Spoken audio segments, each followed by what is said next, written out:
भू जीवोपी के अलावा समझिए यहाँ पे जो प्रश्न आपसे पूछे जाएंगे एग्रीकल्चर, कृषि के प्रश्न पूछे जाएंगे आपसे। एग्रीकल्चर के अलावा समझिए पॉपुलेशन, जनसंख्या, जनसंख्या से संबंधित प्रश्न आपसे पूछे जाएंगे। ठीक है, एग्रीकल्चर, कृषि और पॉपुलेशन, जनसंख्या, जनसंख्या से संबंधित भी प्रश्न पूछे जाएंगे। इसके अलावा समझिए आपसे मैपिंग या मानचित्रण के प्रश्न पूछे जाते हैं। मानचित्र, इसके प्रश्न पूछे जाते हैं। अगर इसके प्रश्नों को एक साथ हम इंक्लूड कर दें, जोड़ दें, तो आप समझिएगा एक साथ जोड़ दें तो लगभग आपके 14 से 15 प्रश्न यहाँ से पूछे जाएंगे। हम पूर्ण ज्योग्राफी और सारे सेगमेंट को जोड़ के बोल रहे हैं, 14 से 15 प्रश्न आपके यहाँ से पूछे जाने वाले हैं। इसका सीधा सा तात्पर्य यह हुआ कि आपकी प्रारंभिक परीक्षा में लगभग समझिए, प्रारंभिक परीक्षा में लगभग 14 से 15% जो प्रश्न है वह भूगोल से पूछे जाने वाले हैं।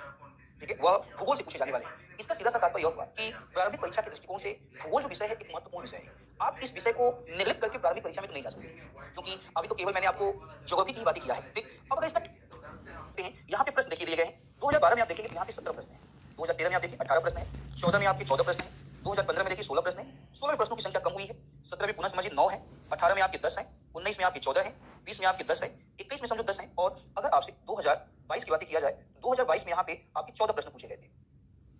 इस प्रकार आप देख रहे हैं कि ट्रेंड एनालिसिस करने से एक बात स्पष्ट होती है कि ये जो प्रश्न है ये 14 से 15 प्रश्न पूछे गए। हाँ, ऐसा कभी कभी हुआ है कि 17, 18, 20 प्रश्न भी पूछे जा सकते हैं। वो आपके लक के ऊपर डिपेंड करता है कि अगर लक आपका अच्छा है, ज्योग्राफी आपकी बहुत अच्छी है और लक आपके साथ है तो साल 20 प्रश्न भी 22 प्रश्न भी आपसे पूछे जा सकते हैं। ठीक है, तो प्रारंभिक परीक्षा के दृष्टिकोण से आपको समझ में आया होगा कि जो विषय हम तैयार करने जा रहे हैं उस विषय का कितना महत्व है। प्रारंभिक परीक्षा के बाद अब हम ये चर्चा करेंगे कि जो भूगोल विषय है इस भूगोल विषय का मुख्य परीक्षा के दृष्टिकोण से क्या महत्व है। ठीक है, तो मुख्य परीक्षा के दृष्टिकोण से अगर हम महत्व की बातें आपसे करें कि मुख्य परीक्षा के दृष्टिकोण से क्या महत्व है, देखिए अगर हम मुख्य परीक्षा की बातें करें, यूपीएससी मेंस एग्जाम, इसकी अगर बातें करें तो जान लीजिए मेंस एग्जाम के अगर हम चर्चा करें तो जीएस पेपर 1, पेपर 1। एक बार मुझे बताइए थोड़ा सा कि अब जो मैं लिख रहा हूँ बेटा, वो जो फॉन्ट मैं यूज कर रहा हूँ, अब मैं जो बड़ा लिख रहा हूँ, अब ठीक है, अब सभी लोगों को क्लियर दिखाई पड़ रहा है। एक बार मुझे बता दीजिए कि मैं आगे बढ़ता हूँ कि जो मैं लिख रहा हूँ अब वो आपको शायद बड़ा लिख रहा हूँ तो क्लियर दिखाई दे रहा होगा। जीएस पेपर 1, देखिए जीएस पेपर 1 की बातें करें तो यहाँ पे आपका भूगोल, जियोग्राफी को सम्मिलित किया गया है। ठीक है, भूगोल या जियोग्राफी यहाँ पे शामिल है। अब इतना आप जानते होंगे कि मुख्य परीक्षा के प्रत्येक प्रश्न पत्र में 20 प्रश्न पूछे जाते हैं। जैसे मान लीजिए जीएस पेपर 1 है तो कुल यहाँ पे प्रश्नों की संख्या 20 है, 20 प्रश्न आपसे पूछे जाएंगे। ठीक है, अब ये जो 20 प्रश्न है, इस 20 प्रश्न में क्वेश्चन ये होता कि कितने प्रश्न भूगोल के हैं, कितने प्रश्न आपके भूगोल से संबंधित हैं, ये हमको जानना होगा। प्लस आप ये भी जानते हैं कि प्रत्येक जीएस का जो प्रश्न पत्र है, पेपर है, वह 250 मार्क्स का है। हमें भी ये जानना है कि जिस विषय को हम तैयार करने जा रहे हैं कि 250 नंबर में से कितने मार्क्स कवर करता है। देखिए भूगोल के प्रश्नों की संख्या की बातें करें तो ये लगभग 8 से 10 होगी।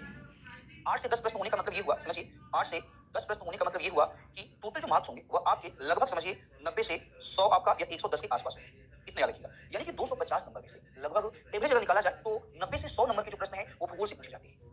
इसका सीधा सा तात्पर्य ये हुआ कि जीएस के पेपर प्रश्न जो फर्स्ट है, जो प्रथम प्रश्न पत्र है, इसमें भूगोल का महत्व कुछ ज्यादा है। सबसे अधिक जो प्रश्न पूछे जाते हैं वो भूगोल से प्रश्न पूछे जाते हैं। आप देख रहे हैं कि लगभग 50% जो प्रश्न, 40 to 50% जो प्रश्न है वो भूगोल से पूछे जाते हैं। अब अगर पिछले साल के प्रश्नों का ट्रेंड एनालिसिस करें, देखें, एक बात आपको समझ में आएगी। देखिए 2013 में अगर देखा जाए तो आप देख सकते हैं कि 70 नंबर के प्रश्न पूछे गए हैं। 2014 में देखिए टोटल 250 में 100 नंबर के प्रश्न पूछे गए हैं। 15 में देख सकते हैं 87.5, 16 में आप देखिए 112.5, 17 में आप देखेंगे तो ये 115 मार्क्स है, और 18 में आप देखेंगे 110 मार्क्स है, और 19 में आप देखेंगे ये 100 मार्क्स है। इसी तरह 2020 में आप देखेंगे, 2020 में 100 समझो आपका 112 नंबर के प्रश्न पूछे गए हैं।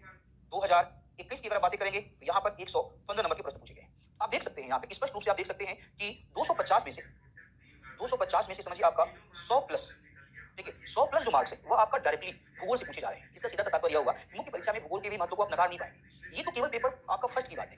आपसे एक प्रश्न है, सभी लोगों से प्रश्न है, मुझे उम्मीद है कि आप सभी लोग जवाब देंगे। आप मुझे बताइए कि भूगोल से संबंधित जो प्रश्न है क्या केवल जीएस के पेपर 1 में ही पूछे जाते हैं, या पेपर 1 के अलावा भी आपके भूगोल से संबंधित प्रश्न किसी और पेपर में पूछे जाते हैं? आप भूगोल के ट्रेंड एनालिसिस को देखेंगे, आपको पता चलेगा कि समझिए